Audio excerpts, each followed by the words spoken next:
सहना भवतु सहनौ भुनक्तु सह वीर्यं करवावहै तेजस्विनावधीतमस्तु मा विद्विषावहै। ओम शांति शांति शांति। ओम वाङ् मे मनसि प्रतिष्ठिता मनो मे वाचि प्रतिष्ठितम् आविराविर्मयेधि वेदस्समाणिस्थः श्रुतं मे मा प्रहासिः अनेनाधितेनाहोरात्रान् संदधामि ऋतं वदिष्यामि सत्यं वदिष्यामि तन्मामवतु तद्वक्तारमवतु अवतु माम् अवतु वक्तारम् ओम शांति शांति शांति। ओम गणनां त्वा गणपतिगं हवामहे कविं कवीनामुपमश्रवस्तमं ज्येष्ठराजं ब्रह्मणां ब्रह्मणस्पत आनश्विन्वन्नोतिभिः सीदसादनम् महागणपतये नमः। ओम हंस हंसाय विद्महे परमहंसाय धीमहि तन्नो हंसः प्रचोदयात्। ओम असतो मा सद्गमय तमसो मा ज्योतिर्गमय मृत्योर्मामृतंगमय। ओम शांति शांति शांति। ओम स्थापकाय च धर्मस्य सर्वधर्मस्वरूपिणे अवतार वरिष्ठाय रामकृष्णाय ते नमः। जननीं शारदां देवीं रामकृष्णं जगद्गुरुं पादपद्मे तयो श्रित्वा प्रणमामि मुहुर्मुहुः। नमः श्री यतिराजाय विवेकानन्दसूरये सच्चित्सुखस्वरूपाय स्वामिने तापहारिणे। गुरुर्ब्रह्मा गुरुर्विष्णु गुरुर्देव महेश्वर गुरुरेव परं ब्रह्म तस्मै श्री गुरवे नमः। আপনাদের সকলের অন্তরস্থ পরমাত্মাকে অত্যন্ত ভক্তিপূর্বক অভেদভাবে নমস্কার নমস্কার নমস্কার। আজকে আমাদের আলোচ্য বিষয় মুণ্ডক উপনিষদ। এখানে আমরা জেনেছিলাম যে ব্রহ্মা তিনি হচ্ছেন সর্বপ্রথম সৃষ্ট দেবতা, সর্বপ্রথম সৃষ্ট জীব এবং তার অনন্ত বৈভব। ব্রহ্মার যে চারটি মুখ সেইটি চার বেদকে বোঝায়। এছাড়াও তার চারটি মুখ অনন্ত মৈত্রী, অনন্ত করুণা, অনন্ত মুদিতা এবং অনন্ত উপেক্ষার প্রতীক। এহেন যে বৈভব প্রাপ্ত ব্রহ্মা, তার থেকেই এই ব্রহ্মবিদ্যা গুরু শিষ্য পরম্পরায় চলে আসছে। গুরু শিষ্য পরম্পরায় ব্রহ্মা সর্বপ্রথম তার পুত্র অথর্বাকে এই ব্রহ্মবিদ্যা প্রদান করেন। তারপরে গুরু শিষ্য পরম্পরায় এই বিদ্যা আসে ঋষি অঙ্গিরার কাছে। আর এই অঙ্গিরা ঋষির কাছেই একদা এক উত্তম গৃহস্থকে, যিনি গৃহস্থ ধর্ম সঠিকভাবে পালন করেছেন, সঠিকভাবে গৃহস্থ ধর্ম পালন করে তিনি তাতে বৈরাগ্য প্রাপ্ত হয়েছেন। এবার তিনি উচ্চ কিছু আধ্যাত্মিক জ্ঞান অর্জন করতে চান, তাই বিধিবদ্ধভাবে তিনি তার যে গুরু অঙ্গিরার কাছে আসেন। তিনি হচ্ছেন ব্রহ্মবিদ অঙ্গিরা ঋষি, তিনি হচ্ছেন ব্রহ্মজ্ঞ জ্ঞানী। তার কাছে বিধিবদ্ধভাবে মহা গৃহস্থ শৌনক আসেন। বিধিবদ্ধভাবে আসা মানে আগেকার দিনে যজ্ঞ কাষ্ঠ হাতে নিয়ে আসার নিয়ম। বিধিবদ্ধভাবে আসা মানে এটি হচ্ছে গুরুর প্রতি তার শ্রদ্ধা এবং তার কাছে আত্মসমর্পণের প্রতীক। এই অঙ্গিরার কাছে উত্তম গৃহস্থ শৌনক এসে জিজ্ঞাসা করছেন বিনীতভাবে যে কোনটি জানলে সব কিছু জানা হয়ে যায়। উত্তরে অঙ্গিরা ঋষি সরাসরি কোনটি জানলে সব কিছু জানা হয়ে যায় সেটি না বলে তিনি দুটি বিদ্যার কথা বললেন। একটি হচ্ছে পরাবিদ্যা এবং অপরটি হলো অপরাবিদ্যা। অপরাবিদ্যার কথা কেন তিনি বললেন? কারণ দুটি আমাদের জানা দরকার। যেমন স্টেপ বাই স্টেপ আমরা প্রথমেই কিন্তু কলেজ ইউনিভার্সিটিতে পড়তে পারি না। আমাদের আগে স্কুল 1, 2, 3, 4 করে এগিয়ে এগিয়ে উন্নত হতে হতে ম্যাচিউরিটি আসতে আসতে তবে আমরা কলেজে যাই। তারপরে আরও ম্যাচিউরিটি হলে, আরও অধ্যয়ন সম্পন্ন হলে তারপরে ইউনিভার্সিটিতে, তারপরে পিএইচডি। তো পরাবিদ্যাটা বলা যেতে পারে পিএইচডির মতো। তো প্রথমেই তো আর পিএইচডি করা যাবে না। প্রথমে আগে অপরাবিদ্যা জেনে জ্ঞান অর্জন করে, সেই বিষয়ে অভিজ্ঞতা অর্জন করে তারপরে পরাবিদ্যা লাভ করা যায়। আর এই যে পরাবিদ্যা, এটি হচ্ছে অনুভবাত্মক। যখন এই বিদ্যা অনুভব হয়, ব্রহ্মবিদ্যা অনুভব হয়, তখনই তাকে পরাবিদ্যা বলা হবে। আর তার আগে পর্যন্ত যা কিছু সেইগুলো সবই অপরাবিদ্যার মধ্যেই পড়বে।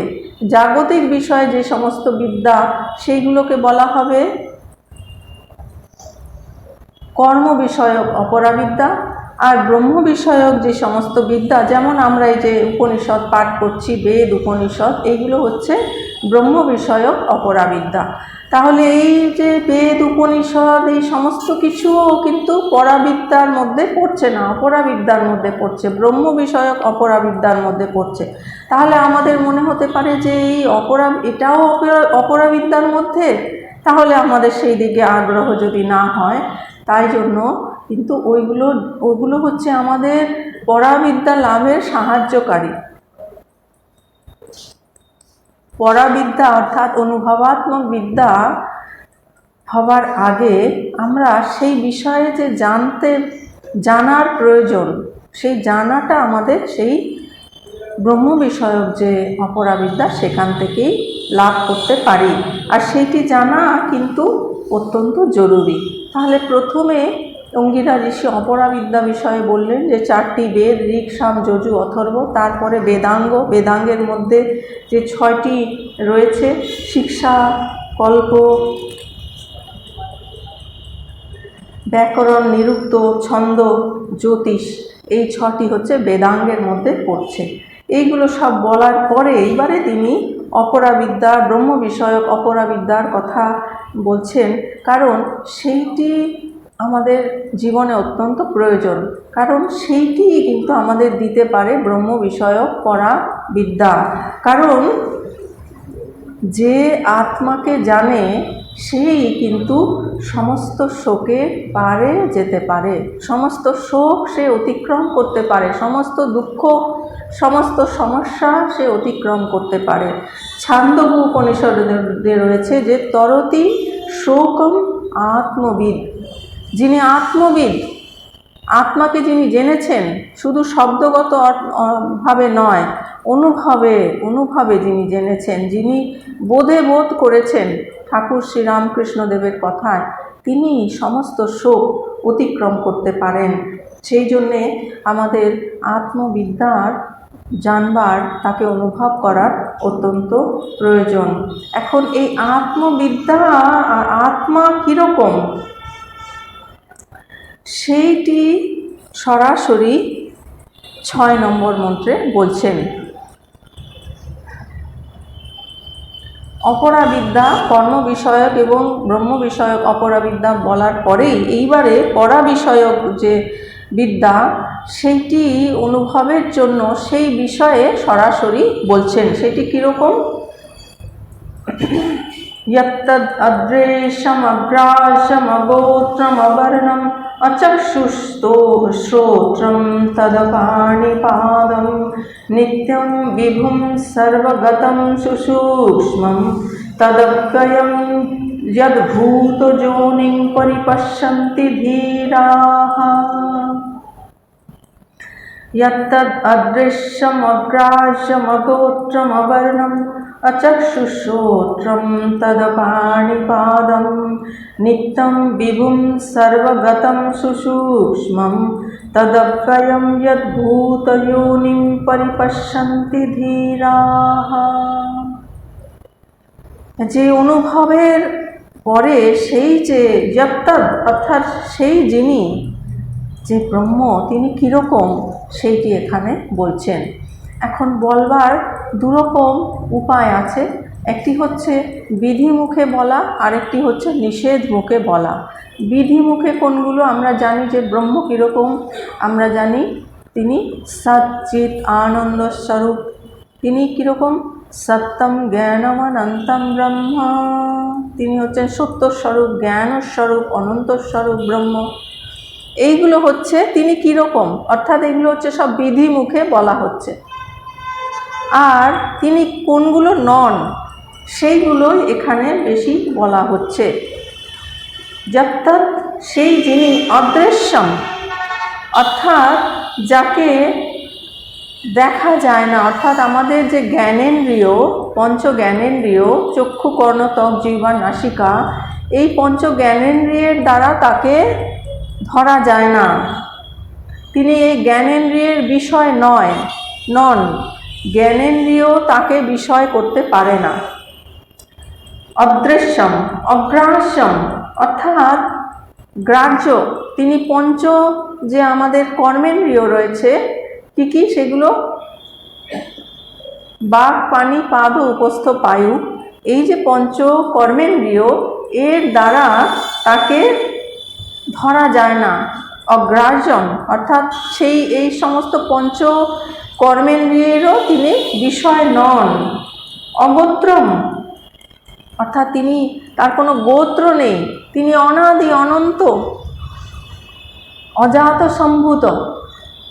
তাহলে তার কি করে গোত্র হবে? তার কোনো সম্বন্ধ এরকম নেই, কোনো সম্বন্ধ নেই, অসম্বন্ধিত অর্থাৎ সম্বন্ধ রহিত।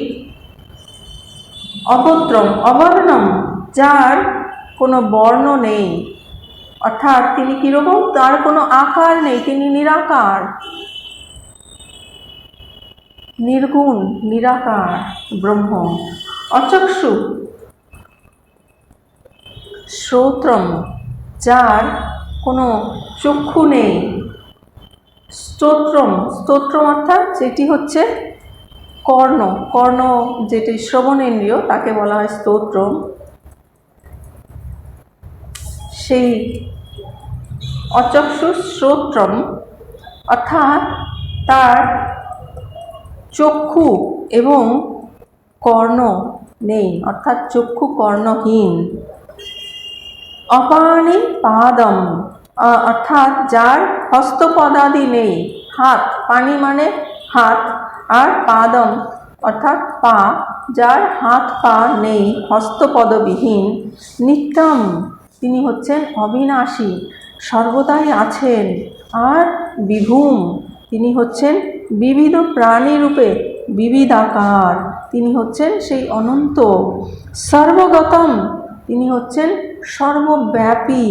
সুসূক্ষ্মম সুসূক্ষ্মম মানে অত্যন্ত সূক্ষ্মম, সূক্ষ্মাতি সূক্ষ্মম। আমরা যেমন অন্য উপনিষদেও পাই, ঈশাবাস্য উপনিষদে পাই অনরণীয়ান মহতো মহীয়ান। তিনি হচ্ছেন অনরণীয়ান মানে সূক্ষ্মের থেকেও সূক্ষ্ম, যত সূক্ষ্ম হতে পারে, যত আমাদের কল্পনায় আসতে পারে সূক্ষ্ম, তার থেকেও আরও সূক্ষ্ম। সেই রকম সেই কারণে এখানে সেটাকে সুসূক্ষ্ম মানে অত্যন্ত সূক্ষ্ম, সূক্ষ্মাতি সূক্ষ্ম, তার থেকে আর সূক্ষ্ম হতে পারে না। ইয়াত এইরকম যে লক্ষণ বিশিষ্ট তিনি হচ্ছেন অব্যয়ম। অব্যয়ম অর্থাৎ ক্ষয় শূন্য, যার কোনো ক্ষয় হয় না, অর্থাৎ যেটি কখনো ডিসইন্টিগ্রেট করে না, নেভার ডিসইন্টিগ্রেট, ক্ষয় শূন্য, যার কোনো ক্ষয় হয় না, কোনো পরিবর্তন হয় না, একই রকমভাবে থাকে, অপরিবর্তনশীল। ভূত ইয়োনিম, তিনি হচ্ছেন আবার কীরকম, সমস্ত প্রাণী বর্গের কারণ, সমস্ত প্রাণী বর্গ ভূত বর্গ তার থেকেই এসেছে, তার থেকেই সৃষ্ট হয়েছে। তিনি হচ্ছেন সৃষ্টির আদি কারণ, সৃষ্টির কারণের কারণ স্বরূপ। তাকে ধীরাহা অর্থাৎ যারা বিবেকী, বিবেকী কাকে বলা হবে, যিনি নিত্য অনিত্য বস্তু বিবেক করেন, বিবেক করে সবসময় তিনি নিত্য বস্তুতে স্থিত থাকেন। নিত্য বস্তু কোনটি আর অনিত্য বস্তু কোনগুলো? যা কিছু আমরা আমাদের এই পঞ্চ ইন্দ্রিয় গ্রাহ্য যা কিছু বস্তু সবই হচ্ছে অনিত্য এবং অনাত্ম বস্তু। যেগুলোই অনাত্ম বস্তু সেটি হচ্ছে অনিত্য বস্তু। আর নিত্য বস্তু কোনটি? একমাত্র আত্মাই হচ্ছেন নিত্য বস্তু। একমাত্র যে শুদ্ধ বুদ্ধ মুক্ত আত্মা তিনি হচ্ছেন নিত্য বস্তু, আর বাকি সমস্ত কিছু অনিত্য বস্তু, সবই কিছু হচ্ছে অনিত্য এবং অনাত্ম বস্তু। তাহলে এই যে নিত্য এবং অনিত্য বস্তু, আত্মা এবং অনাত্মার মধ্যে যিনি পৃথকীকরণ করেন সর্বদাই, এবং তিনি যে নিজের স্বরূপত সেই আত্মা, স্বরূপত ব্রহ্ম, সেই ব্রহ্মে যিনি সর্বদাই স্থিত থাকেন, অনাত্ম বস্তু থেকে যিনি আত্মবস্তুতে সর্বদাই স্থিত থাকেন, অনাত্ম বস্তুতে যিনি কখনোই প্রবেশ করেন না, তাকেই বলা হয় বিবেকী, যিনি সর্বদাই আমি দেহ নই, মন বুদ্ধি চিত্ত অহংকার এগুলো কোনোটিই নই, আমি যে নিত্য শুদ্ধ বুদ্ধ মুক্ত আত্মা, এই যে আত্মস্বরূপ তত্ত্বে তিনি সর্বদাই সুপ্রতিষ্ঠিত, এরকম যিনি, তিনি হচ্ছেন বিবেকী, তিনি হচ্ছেন ধীরাহা। সেই ধীরা তিনি কি করেন, যিনি বিবেকী ধীর ব্যক্তি তিনি কি করেন, পরিপশ্যন্তি অর্থাৎ দেখেন, জন্নিমিত্ত সকলের স্বরূপ রূপে উপলব্ধি করেন।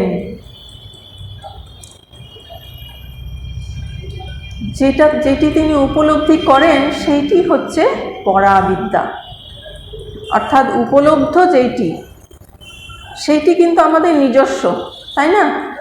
যা কিছু আমরা শুনে, অন্যের মুখে শুনে যে জ্ঞান আমরা অর্জন করি সেটিও এক ধরনের জ্ঞান। সেই জ্ঞানটি কীরকম হবে, সেটি হচ্ছে ব্রহ্ম বিষয়ক অপরাবিদ্যার মধ্যে চলে যাবে, যদি সেটি ব্রহ্ম বিষয়ক জ্ঞান হয়। আর সেইটি শোনার পরে সাধনা করে আমাদের যে অনুভবাত্মক যে জ্ঞানটি, সেইটি হচ্ছে ব্রহ্ম বিষয়ক পরাবিদ্যা। তাহলে যিনি ধীরাহা অর্থাৎ যিনি বিবেকী, তিনি সেই ব্রহ্ম বিষয়ক পরাবিদ্যা অনুভব করেছেন, সেই জ্ঞান তিনি উপলব্ধি করেছেন।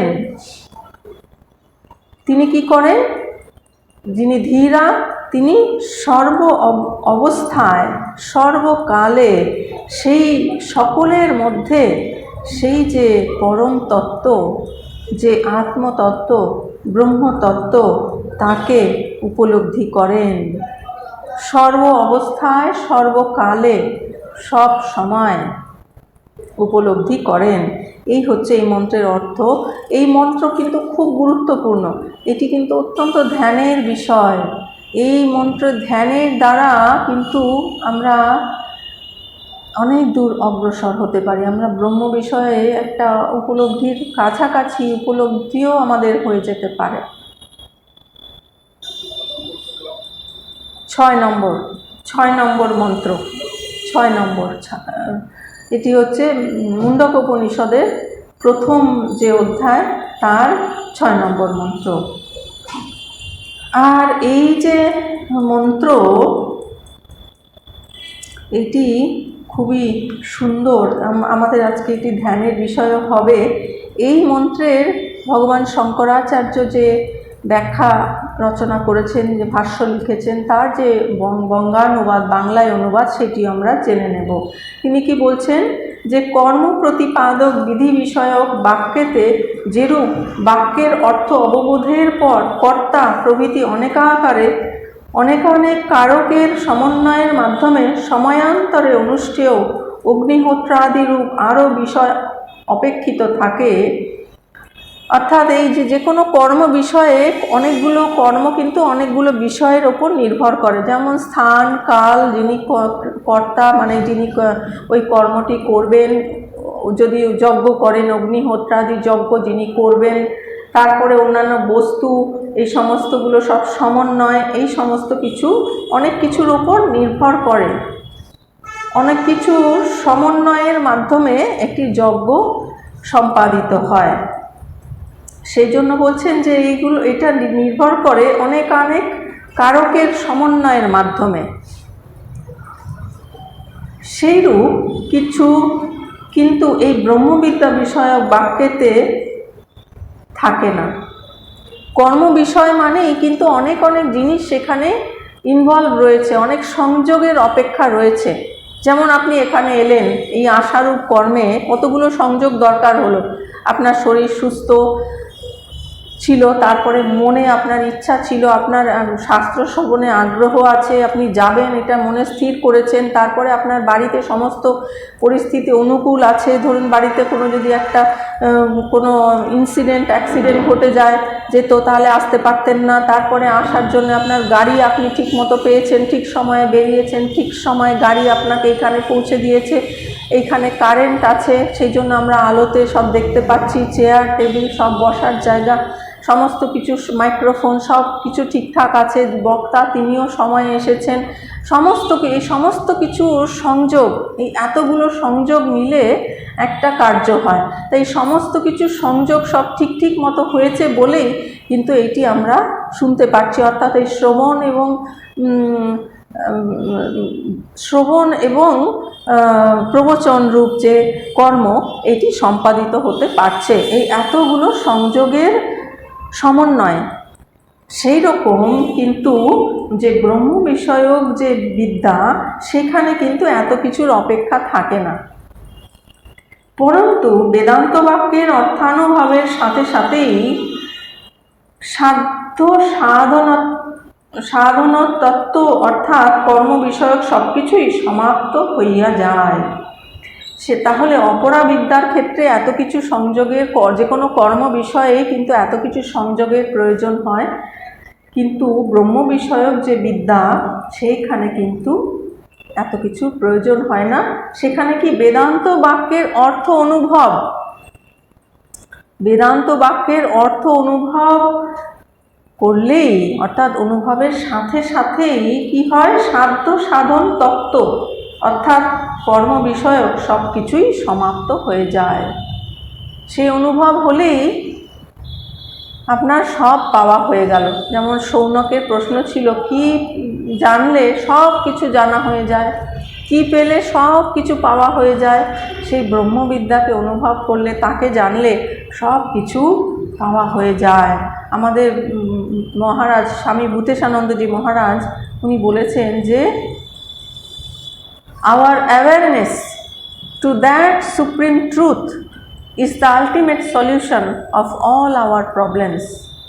Our awareness, জাগৃতি, অনুভব to that supreme truth, সেই মহান যে সত্য, সেইটি অনুভবেই কি হয়, is the ultimate solution, সবচেয়ে সর্বশ্রেষ্ঠ, সমস্ত সমস্যার সমাধানের সর্বশ্রেষ্ঠ পন্থা এবং একমাত্র পন্থা। নাহলে কিন্তু সমস্যা সম্পূর্ণভাবে সমাধান হবে না। সেই সত্যকে উপলব্ধির মাধ্যমেই কিন্তু সমস্ত সত্তা, সমস্ত সমস্যার সমাধান হয়ে যায়। সেই জন্য সেই কথাই এখানে বলছেন যে বেদান্ত বাক্যের অর্থ অনুভবের সাথে সাথেই কিন্তু সমস্ত কর্ম বিষয়ক সব কিছুই, সাধ্য সাধন তত্ত্ব সব কিছুই সমাপ্ত হয়ে যায়। কারণ তখন কেবল শব্দ প্রকাশিত বিষয়ের জ্ঞান মাত্রে নিষ্ঠা ভিন্ন আর কোনো কিছু যেহেতু অবশিষ্ট থাকে না। যে শব্দটা কি জানেন, শব্দটা হচ্ছে মাধ্যম। যে জ্ঞানটি সেইটি প্রকাশের জন্য শব্দটি হচ্ছে মাধ্যম। যেমন বলা হচ্ছে সত্যম জ্ঞানমনন্তম ব্রহ্ম। এই যে সত্য, সত্য কীরকম, সত্য কথাটা ব্যবহৃত হয়েছে যে সেইটি কীরকম সেটি বোঝাবার জন্য মাধ্যম হয়েছে। জ্ঞানম, তিনি হচ্ছেন জ্ঞান স্বরূপ, সেখানে শুধু জ্ঞানই রয়েছে, অজ্ঞানতার কোনো লেশ মাত্র নেই। অনন্তম, সেই রকম বলছেন যে জ্ঞানে কি হয়, জ্ঞান মাত্রে নিষ্ঠা ভিন্ন আর কোনো কিছুই সেখানে অবশিষ্ট থাকে না। কারণ ব্রহ্ম হচ্ছেন জ্ঞান স্বরূপ, শুধু জ্ঞান নিষ্ঠা, জ্ঞান মাত্র নিষ্ঠা এটিই থাকে, আর এছাড়া অন্য কোনো কিছুই সেখানে অবশিষ্ট থাকে না।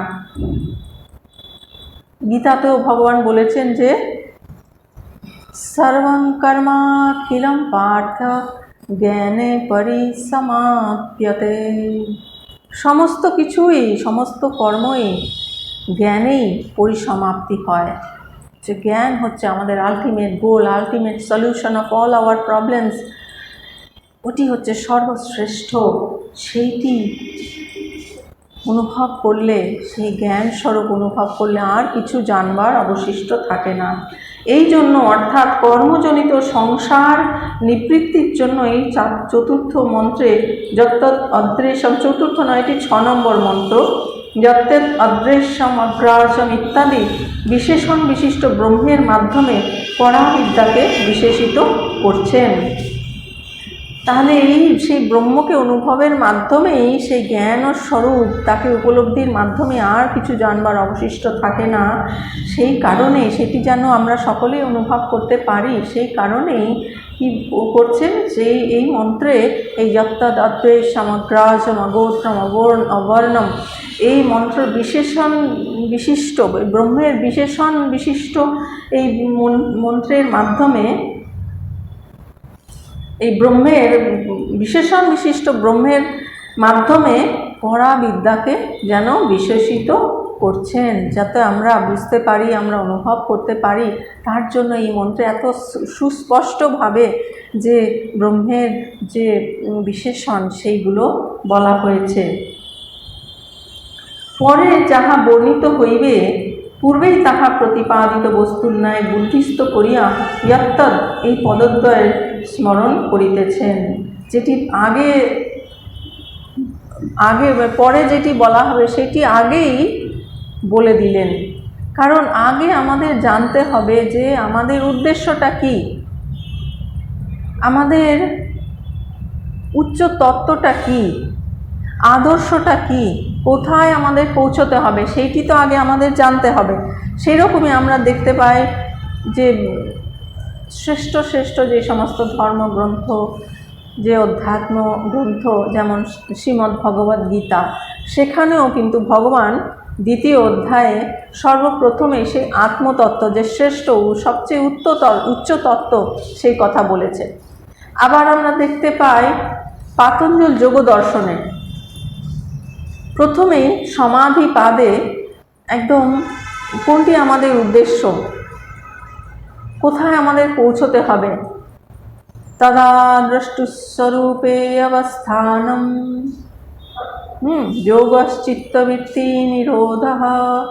সেইখানে প্রথমেই আমাদের যে আলটিমেট উদ্দেশ্য, যেখানে আমাদের পৌঁছতে হবে, যেটি আদর্শ, যেটি তত্ত্ব, সেইটি আগে বলে দিচ্ছেন।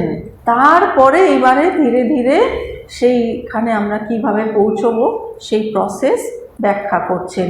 এখানেও সেই প্রথমেই যে উচ্চ তত্ত্বটি, সেইটির কথা বলছেন, যেন আমরা সেটি বুদ্ধিস্থ করে যত্তৎ এই পদদ্বয়ের স্মরণ করিতেছেন, যেন আমরা সেটি বুঝতে পারি।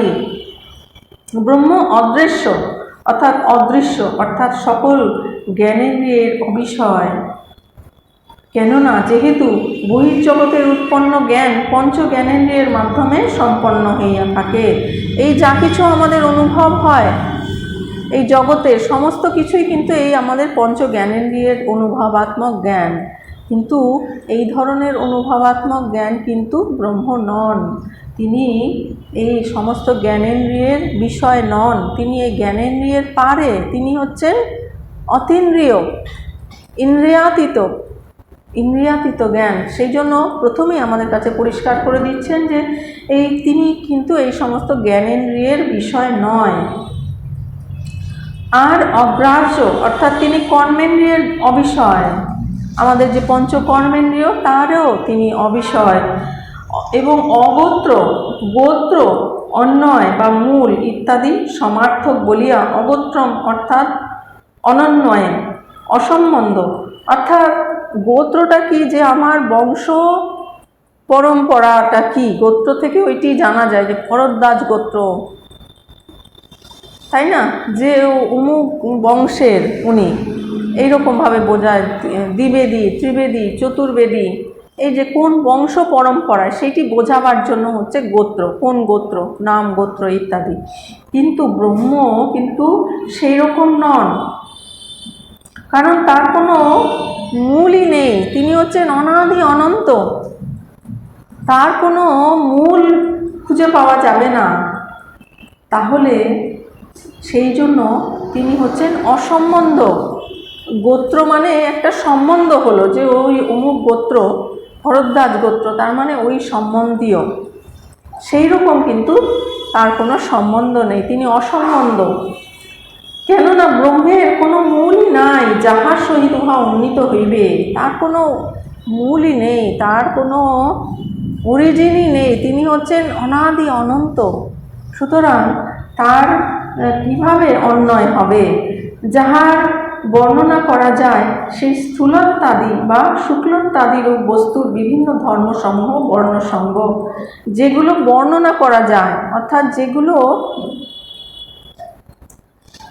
এই জাগতিক বস্তু, যেগুলো জ্ঞানেন্দ্রিয় বা আমাদের যে কর্মেন্দ্রিয় জ্ঞানেন্দ্রিয়ের গ্রাহ্য যে সমস্ত বস্তু, সেইগুলোই কিন্তু স্থূলত্বাদি বা শুক্লত্বাদি বস্তুর বিভিন্ন ধর্মসমূহ বর্ণ।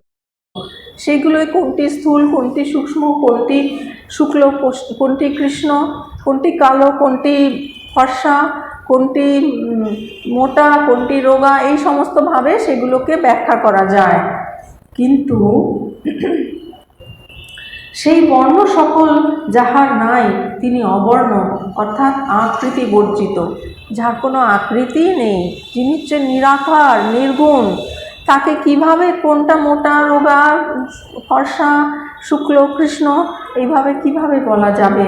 কারণ তার কোনো বর্ণই নেই, তার কোনো আকৃতিই নেই। তিনি অচক্ষু শ্রোত্রম অর্থাৎ শ্রোত্র ও চক্ষু এই ইন্দ্রিয়দ্বয় সর্বজীবের নাম ও রূপের গ্রাহক। এই যে শ্রোত্র অর্থাৎ আমাদের যে শ্রবণেন্দ্রিয়, সেটির দ্বারা আমরা কি শুনি? আমরা নাম শুনি, মুখের এই নাম। আর চক্ষুর দ্বারা আমরা কি দর্শন করি? রূপ দর্শন করি। নাম এবং রূপ, এই নাম রূপই হচ্ছে জগৎ, নাম রূপাত্মক জগৎ। আর এই ইন্দ্রিয়দ্বয় সর্বজীবের নাম ও রূপের গ্রাহক। এই দুটো ইন্দ্রিয়ের দ্বারা এই নাম এবং রূপকে গ্রহণ করা হয়, গ্রাহক। সুতরাং এই দুইটি যাহার নাই তিনি অচক্ষু শ্রোত্রম, সেই ব্রহ্মের নামও নেই, রূপও নেই, তাই তিনি, তার চক্ষুও নেই, তার শ্রবণেন্দ্রিয়ও নেই। অর্থাৎ ইয়ঃ সর্বজ্ঞ সর্ববিদ, যিনি সব কিছু সাধারণভাবে ও বিশেষভাবে সকলকে জানেন। অর্থাৎ তিনি কীরকম? ইয়ঃ সর্বজ্ঞ সর্ববিদ, সর্বজ্ঞ, যিনি সব কিছু জানেন, সর্ববিদ, সমস্ত কিছুর বেত্তা, সমস্ত কিছু, কোনো কিছুই তার অজানা নেই, যিনি সব কিছু সাধারণভাবে ও বিশেষভাবে সকলকে জানেন। সাধারণভাবে এবং জানা কিন্তু আবার দুরকম, একটি হচ্ছে সাধারণভাবে আর একটি হচ্ছে বিশেষভাবে। সাধারণভাবে জানাটা কীরকম? যেমন এখানে সবাই ভক্তরা বসে আছে, এটি জানা, এটি হচ্ছে সাধারণভাবে জানা। আর বিশেষভাবে জানা, আচ্ছা এটা কি অমুকের, আচ্ছা ওই ভদ্রলোক, ওনার এই নাম, ওনাকে এরকম দেখতে, চশমা আছে কি নেই, কি জামা পরেছেন, কি কালার, মোটা না রোগা, ফর্সা না কালো, এই যে সব ডিটেল জানা, ব্যাগ আছে কি না সঙ্গে, আর লাঠি আছে কি না, এই যে বিশেষভাবে জানা, মানে খুব সূক্ষ্মাতি সূক্ষ্মভাবে সমস্ত ডিটেল জানা, সেইটিকে বলা হয় বিশেষভাবে জানা। তাহলে সাধারণভাবে ও বিশেষভাবে সকলকে জানেন যিনি ব্রহ্ম, তিনি হচ্ছেন সর্বজ্ঞ, সর্ববিদ। তিনি সাধারণভাবে এবং বিশেষভাবে সব কিছুকে জানেন ইত্যাদি। পরবর্তী মন্ত্রে তাকে চেতন বিশিষ্ট বলিয়া বিশেষিত করায় শরীরাভিমানে জীবের ন্যায় চক্ষু শ্রোত্রাদি ইন্দ্রিয় সকলের দ্বারা তাহার বিষয় উপলব্ধি যে প্রাপ্ত হইয়া গিয়াছিল, তাহাই এখানে অচক্ষু শ্রোত্রম এই পদে নিবারিত হইয়া যাইতেছে। যে তার চক্ষু নেই, শ্রবণেন্দ্রিয় নেই, কর্ণ নেই, অথচ তিনি সব কিছু বিশেষভাবে এবং সাধারণভাবে কী করে জানেন, সেটা এখানে নিবারিত হয়ে যাচ্ছেন। কারণ ইন্দ্রিয় সকলের দ্বারা তাহার বিষয় উপলব্ধি যে প্রাপ্ত হইয়া গিয়াছিল, তিনি চেতন বিশিষ্ট বলিয়া বিশেষিত করায় শরীরাভিমানী জীবের ন্যায় চক্ষু শ্রোত্রাদি ইন্দ্রিয় সকলের দ্বারা তাহার বিষয় উপলব্ধি যে প্রাপ্ত হইয়া গিয়াছিল, তাহাই এখানে অচক্ষু শ্রোত্রম এই পদে নিবারিত হইতেছে। তিনি আছেন বলেই তার উপস্থিতিতে এই সমস্ত ইন্দ্রিয়গুলো কাজ করে। এই ইন্দ্রিয়গুলো সেই রেসপেক্টিভ বিষয় আহরণ করে সেগুলো কিন্তু সেই আত্মার কাছেই উপস্থাপিত করে এবং সেই বিষয়ে জ্ঞান হয়। আর তিনি চক্ষুহীন হইয়াও দর্শন করেন, কর্ণহীন হইয়াও শ্রবণ করেন ইত্যাদি শাস্ত্র বাক্য যেহেতু আছে।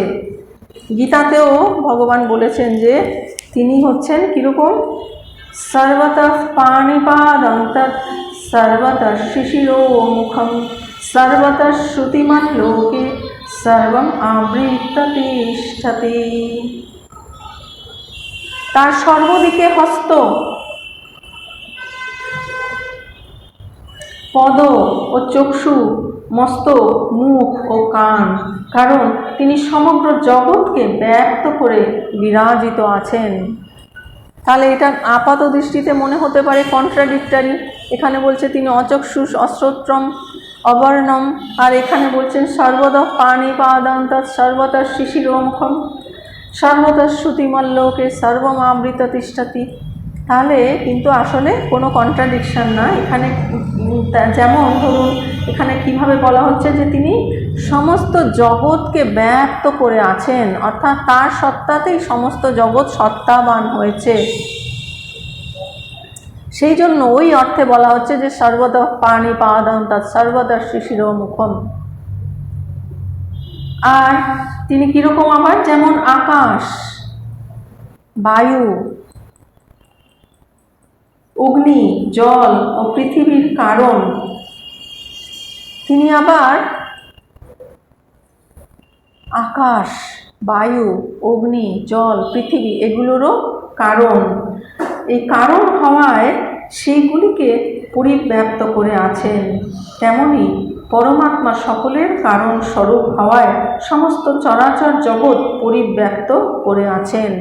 তিনি যে কারণ, এটি আমরা পাই তৈত্তরী উপনিষদে। সেখানে কি বলছেন যে ব্রহ্মবিদা আপনোতি পরম তদেশাভ্যুক্তা সপ্তম জ্ঞানমনন্তম ব্রহ্মা यो वेद निहितं गुहायां परमे व्योमन् सोऽश्नुते सर्वान् कामान् सः ब्रह्मणा विपश्चितेति तस्माद् वा एतस्मादाकाशः सम्भूतः आकाशाद् वायुः वायोरग्निः अग्नेरापः अध्वः पृथिवी। এই মন্ত্রে একেবারে সম্পূর্ণ সৃষ্টি তত্ত্বটাই বলে দিয়েছেন যে ব্রহ্মবিদ আপনতি পরম, যিনি ব্রহ্মবিদ তিনি সেই পরমকে প্রাপ্ত হন। আর ব্রহ্ম কীরকম, তিনি সত্যম জ্ঞানম অনন্তম ব্রহ্ম। তারপরে এই সৃষ্টি তত্ত্ব বলেছেন যে সেই আত্মার থেকেই আকাশ, আকাশাৎ বায়ু, আকাশ থেকে বায়ু, বায়ুর অগ্নিহি, বায়ু থেকে অগ্নি, অগ্নের আপহ, অগ্নি থেকে জল, অদ্ভা পৃথিবী, জল থেকে পৃথিবী। এই হচ্ছে সৃষ্টিক্রম। সেই জন্য তিনি হচ্ছে পরমাত্মা সকলের কারণ রূপ হওয়ায় সমস্ত চরাচর জগৎ পরিব্যাপ্ত করে আছেন। তিনি সমস্ত জগতের কারণ, তার থেকেই সমস্ত কিছু এসেছে, তিনি সব কিছুই পরিব্যাপ্ত করে আছেন। আর তিনি অপানিপাদ অর্থাৎ কর্মেন্দ্রিয় রহিত। যেহেতু তিনি এইরূপ অর্থাৎ জ্ঞেয় কিংবা জ্ঞাতা হন না, অতএব অবিকারী বলিয়া তিনি নিত্য অর্থাৎ অবিনাশী স্বরূপ এবং বিভু, বিবিধ রূপে অর্থাৎ ব্রহ্মা থেকে স্থাবর জঙ্গম বিভিন্ন প্রাণী রূপে সৃষ্ট বলিয়া বিভু সঙ্গ। তিনি হচ্ছেন কীরকম? জ্ঞেয় কিংবা জ্ঞাতা হন না। জ্ঞেয়, এই জগতে দুটি মাত্র বস্তু আছে, জ্ঞেয় এবং জ্ঞাতা। যিনি যেটিকে জানার বস্তু সেটি হচ্ছে জ্ঞেয়, আর যিনি জানেন তিনি হচ্ছেন জ্ঞাতা। তাহলে এই যে জ্ঞেয় কিংবা জ্ঞাতা তিনি হন না, ব্রহ্ম তিনি জ্ঞেয় বা জ্ঞাতা হন না। যখনই জ্ঞেয় এবং জ্ঞাতার প্রশ্ন আসবে তখনই কিন্তু সেটি দুই হয়ে গেল, দুটো জিনিস হয়ে গেল, জ্ঞেয় এবং জ্ঞাতা দুটো পৃথক হয়ে গেল, দ্বৈত এসে পড়ল। কিন্তু তিনি ওই জ্ঞেয় জ্ঞাতা হন না, সেখানে দুই নেই, সেখানে সেই একই তত্ত্ব রয়েছে, একই সেই অনন্ত তত্ত্ব রয়েছে।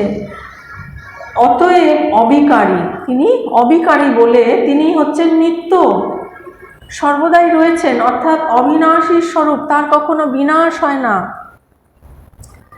অবিনাশী স্বরূপ এবং বিভু, বিবিধ রূপে অর্থাৎ ব্রহ্মা থেকে স্থাবর জঙ্গম পর্যন্ত বিভিন্ন প্রাণী রূপে সৃষ্ট হন বলিয়া বিভু সঙ্গম। যত প্রাণী আছে ব্রহ্মা থেকে স্থাবর জঙ্গম পর্যন্ত, সূক্ষ্মাতি সূক্ষ্ম, বৃহৎ থেকে বৃহৎ সমস্ত প্রাণী তার থেকেই সৃষ্ট হয়েছেন। সেই জন্য তিনি হচ্ছেন বিভু সঙ্গম। আর তিনি সর্বগত অর্থাৎ আকাশের মতো ব্যাপক। সত্যম জ্ঞানম অনন্তম ব্রহ্ম, অনন্ত, ব্যাপক, সীমা পরিসীমাহীন, আনলিমিটেড এবং সুসূক্ষ্ম, অত্যন্ত সূক্ষ্ম। কারণ স্থূলতাদির কারণ যে শব্দাদি, সেই শব্দাদি ধর্মরহিত।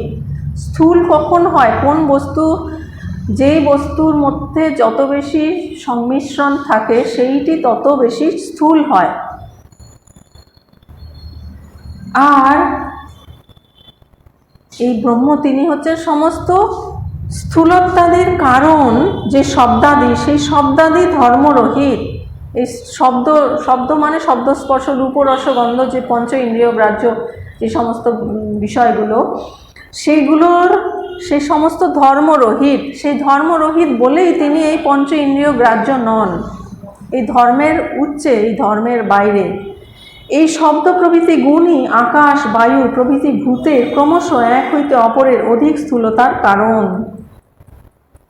এই যে সমস্ত গুণগুলো, এই গুণগুলোর কিন্তু এই সমস্ত ভূতের ক্রমশ এক থেকে অপরের অধিক স্থূলতার কারণ। কারণ সবচেয়ে পঞ্চ যে ভূত রয়েছে তার মধ্যে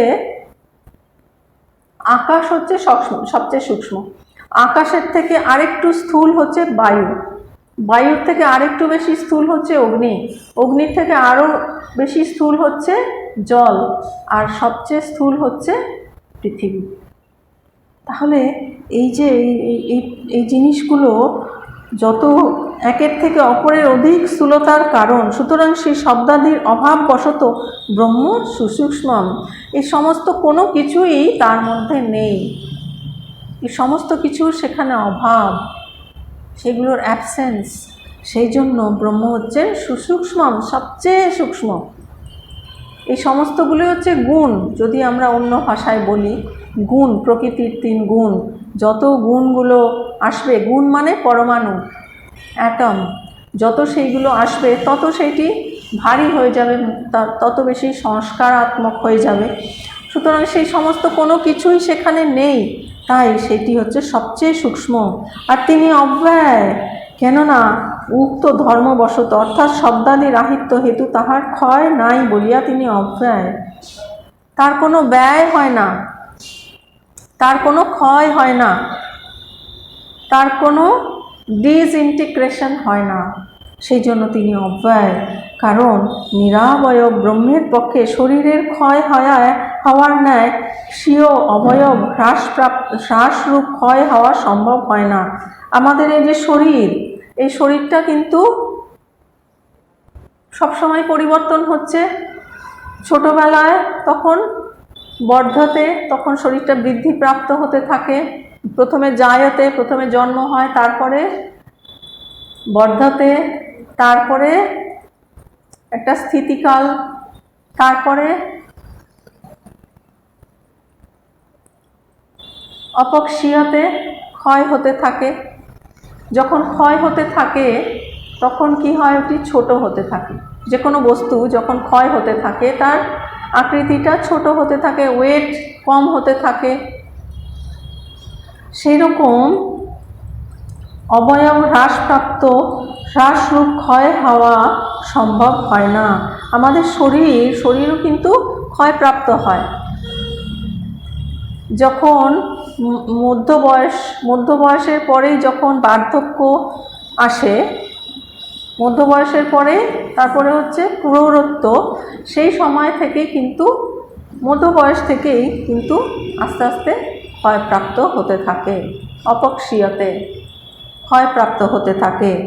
সেই রকম কিন্তু ব্রহ্মের কোনো ক্ষয়প্রাপ্তি হয় না। সেই জন্য তিনি হচ্ছেন নিরাবয়ব এবং নির্বিশেষ। ব্রহ্মের পক্ষে রাজার ধনাগার হ্রাস হওয়ার ন্যায় হ্রাস হওয়ারূপ ক্ষয় হওয়ার সম্ভব হয় না। আবার ধরুন রাজার ধনভাণ্ডারে অনেক ধন আছে, সেই ধন ব্যয় করার ফলে সেটি ক্ষয়প্রাপ্ত হয়, সেই রকমও কিন্তু ব্রহ্মের কোনো ক্ষয়প্রাপ্ত হয় না। আর নির্গুণ ও সর্বাত্মক বলিয়া গুণ ও হ্রাস দ্বারাও তার ক্ষয় হওয়া সম্ভব হয় না। তার কোনো গুণই নেই। গুণ মানেই হচ্ছে প্রকৃতি, ত্রিগুণাত্মক, সত্য রজ তম, সেই তিন গুণের অতীত তিনি হচ্ছেন নির্গুণ এবং তিনি সর্বাত্মক। সেই জন্য গুণ হ্রাস দ্বারাও তার ক্ষয় হওয়া সম্ভব হয় না। গুণ থাকলেই সেখানে ক্ষয় হবে, হ্রাস হবে, বাড়বে, কমবে, এগুলো হবে, পরিবর্তন হবে। কিন্তু তিনি হচ্ছেন গুণাতীত, তিনি হচ্ছেন নির্গুণ, তাই এবং সর্বাত্মক, সেই জন্য তার কোনো গুণের হ্রাস হয় না। হ্রাস না হওয়ার ফলে তার কোনো ক্ষয়ও সম্ভব হয় না। স্থাবর জঙ্গমের কারণস্বরূপ পৃথিবীর ন্যায় যাহাকে অর্থাৎ এইরূপ লক্ষণ বিশিষ্ট ভূত যোনি প্রাণীগণের সৃষ্টির কারণ স্বরূপকে বিবেকীগণ পরিপশ্যন্তি, অর্থাৎ বিবেকীগণ সকলের স্বরূপভূত সেই অব্যয়কে সর্বত্র উপলব্ধি করেন।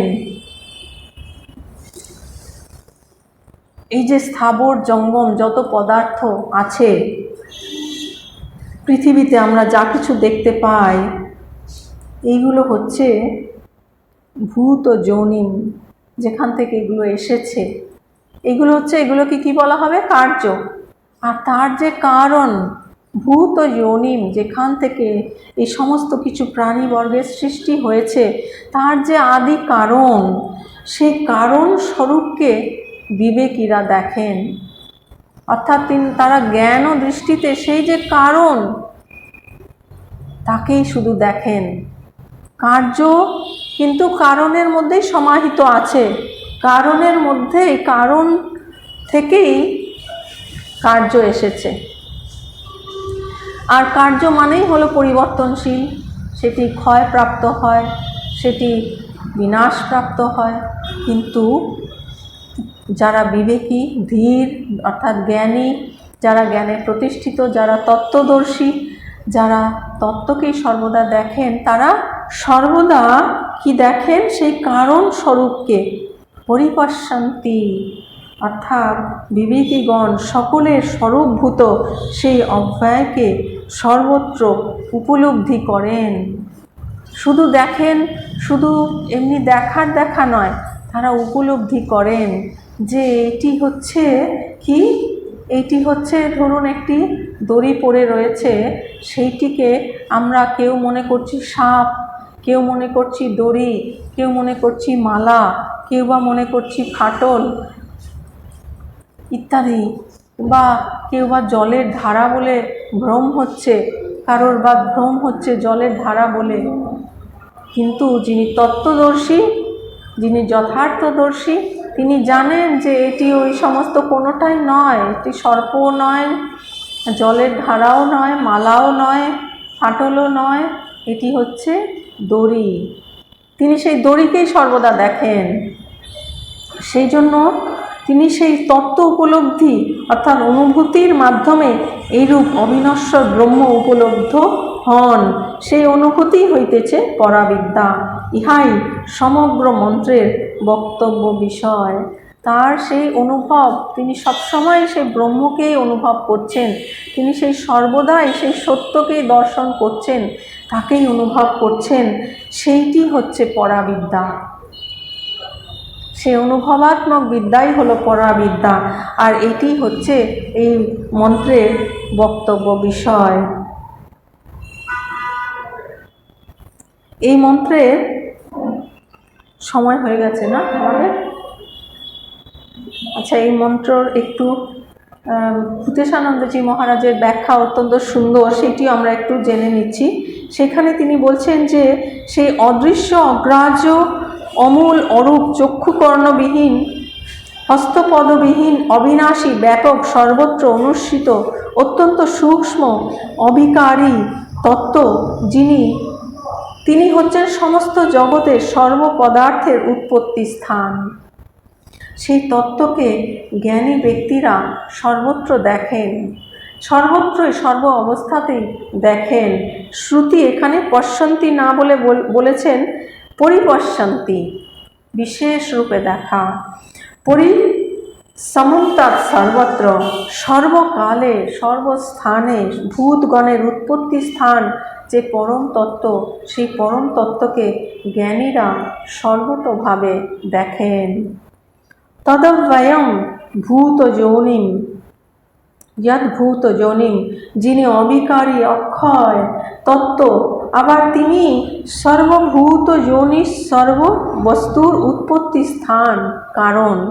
যিনি হচ্ছেন অবিকারী অক্ষর, তিনি কিন্তু সমগ্র ভূতবর্গের উৎপত্তি স্থান। তিনি হচ্ছেন আদি কারণ। কিন্তু যা অব্যয়, অপরিণামী, তার পরিণাম কেমন করে হবে? এখানে এই কারণ যে অন্য কারণের মতো পরিণামী নয়, সেটি বোঝাবার জন্য বলা হলো তদব্যয়ম। অন্য কারণের মতো এটি পরিণাম প্রাপ্ত হয় না। সেই অব্যয়, অপরিণামী বস্তু যদ্ভূত যোনিম, অব্যয় হয়েও ভূত সমূহের কারণ। তিনি অব্যয়, কিন্তু আবার তিনি সমস্ত ভূতের আদি কারণ। এই দুটি জিনিস একসঙ্গে বলার কি কারণ? সেই বলার কারণ, সেই সার্থকতাটা হচ্ছে এইখানে, সেই তত্ত্বকে ধীর পরিপশ্যন্তি, জ্ঞানী ব্যক্তিরা সর্বকালে সেই বস্তুকে, সেই তত্ত্বকে দেখেন। এই অপরিণামী জগৎ কারণকে জানলে সব জানা হয়ে যায়। কত সহজ উপায়! এই অপরিণামী যে জগৎ কারণকে জানলে এই সমস্ত কার্যকে জানা হয়ে যায়। কিন্তু পরিণামী হলে সব জানা হতো না। পরিণামী যেটি, সেইটি জানলে কিন্তু সব জানা হয় না। পরিণামীটা হচ্ছে কার্যকে জানলে কারণকে জানা যায় না, কারণকে জানলে কার্যকে জানা যায়। দুধকে জানলে দইকে জানা হয় না, কারণ দই দুধের বিকার মাত্র। কিন্তু এখানে বলা হচ্ছে সর্ববস্তু তারই বিবর্ত, তার উপর আরোপিত বা তারই উপর বিভিন্ন রূপে কল্পনা। সুতরাং যার উপর কল্পনা, সমস্ত কল্পনার যিনি অধিষ্ঠান, তাকে জানলে আর কিছু জানার মতো অবশিষ্ট রইল না। যেখান থেকে সব কিছু এসেছে সেটি জানলে আর জানার কোনো অবশিষ্ট রইল না, কারণ আরোপিত বস্তুগুলি কল্পিত মাত্র, পৃথক সত্তা বিশিষ্ট নয়। আরোপিত বস্তুগুলো কিন্তু কল্পনা মাত্র। যেমন আমরা এই দড়িটাকে সাপ বলে কল্পনা করছিলাম, ফাটল বলে কল্পনা করছিলাম, ওগুলো কল্পনা মাত্র, ওর আলাদা কোনো অস্তিত্ব নেই, আলাদা আরেকটা সাপ নেই, ও দড়ি আছে। আমরা ভ্রান্তিবশত সেটিকে সাপ বা ফাটল এগুলো মনে করছিলাম, সেই জন্য তাদের জানবার আর প্রয়োজন নেই। ওই অতগুলো সাপ, দড়ি, ফাটল, জলের ধারা, অতগুলো জানার কোনো দরকার নেই। ওটি যে দড়ি, ওইটি জানলেই সব জানা হয়ে গেল। যেমন মাটিকে জানলেই মাটির যত খেলনা সব জানা হয়ে যায়, কারণ মাটি ছাড়া তাদের আর কোনো পৃথক সত্তা নেই। সেরকম সোনাকে জানলেই যে সোনার যত অর্নামেন্ট, গয়না সব জানা হয়ে যায়, কারণ সোনার থেকেই সব কিছু এসেছে। মাটির হাতি, ঘোড়া, উট ভিন্ন বটে, কিন্তু মাটি তাদের একমাত্র সত্তা, জাস্ট আকৃতিটা আলাদা, কোনোটা উট, কোনোটা হাতি, কোনোটা গরু ইত্যাদি, কিন্তু আসল যে বস্তু সেটি হচ্ছে মাটি। সেরকম কোনোটা হচ্ছে কর্ণকুণ্ডল, কোনোটি হার, কোনোটা ব্রেসলেট, নেকলেস, আংটি ইত্যাদি, কিন্তু আসলে সবগুলোই কিন্তু সোনা। সেইটাকে জানলেই সব জানা হয়ে যায়। কারণই সত্য, কার্য কারণে কল্পিত। যেটি কারণ অর্থাৎ সোনা সেটি সত্য, আর তার যে কার্য অর্থাৎ যে গয়না টয়নাগুলো সেইগুলো হচ্ছে কল্পিত। আদি কারণকে জানলে অন্য জ্ঞাতব্য বস্তু আর কিছুই অবশিষ্ট থাকে না। যজ্ঞাত্বা নেহ ভুই অন্যাজ জ্ঞাত ব্যামবশিষ্যতে। গীতাতে ভগবান বলছেন যে আমরা অনন্ত প্রকার জগতের কল্পনা দেখছি, এ নিয়ে মশগুল হয়ে আছি, অথচ জ্ঞানীর দৃষ্টিতে এগুলি পরিণত হচ্ছে এক সৎ মাত্রতে। তিনি এই সমস্ত কল্পনা টল্পনা সব দেখেন না। যিনি যেটি সৎ বস্তু, যেটি চিরস্থায়ী বস্তু, তিনি কিন্তু সেইটি দেখেন। সেই সৎকে জানলে এই কল্পনাগুলি কি ভেঙে চুরে এক হয়ে যায় তা বলছেন না। যে সৎ বস্তুকে জানলে, যে মাটিটাকে জানলে যে মাটির ঘোড়া, হাতি এগুলো কি সব ভেঙে চুরে যায় তা নয়, সেগুলো ওরকমই থাকে। এক দড়ির উপরই যদি সাপ, লাঠি, মালা, ফাটল, জলধারা ইত্যাদি নানা রকম কল্পনা হয়, তাহলে দড়িটিকে জানলে এই কল্পিত বস্তুগুলি জানবার আর কোনো প্রয়োজন থাকে না। দড়ি জানলেই সব জানা হয়ে গেল। এরা দড়ি থেকে পৃথক সত্তা বিশিষ্ট নয়, আলাদা কোনো বস্তু নয়। দড়িটাকেই আমাদের ভ্রান্তিবশত অন্যান্য বস্তু মনে হচ্ছিল। এই দার্শনিক যুক্তি অবলম্বন করে বলা হয়েছে এক কারণকে জানো। শ্রুতি আমাদের বারবার বলছেন যে কারণকে জানো, কারণকে জানলেই সব জানা হয়ে যায়। আর সব অনন্ত কার্য, তাদের কোনো অস্তিত্ব নেই, তাদের শব্দমাত্র অবলম্বন, তার অনিত্য বস্তু এবং কারণ থেকে ভিন্ন সত্তা নেই বলে তা অসৎ, ও সেটি হচ্ছে অসৎ। একমাত্র আত্মাই হচ্ছেন সৎ, বাকি সমস্ত কিছু হচ্ছে অসৎ। সুতরাং সর্ববস্তুর উৎপত্তি স্থান কারণকে জানলে সব জানা হয়ে যায়। সেই কারণকে জানলেই কিন্তু সব জানা হয়ে যায়, যেটি বলছেন যে ব্রহ্মবিদাপ্নোতি পরম। সেই কারণ অর্থাৎ ব্রহ্ম, তাকে জানলেই পরম যে শ্রেষ্ঠ তাকে জানা হয়ে যায়, সব কিছু জানা হয়ে যায়। সর্বং কর্মাখিলম পার্থ জ্ঞানে পরি সমাপ্যতে।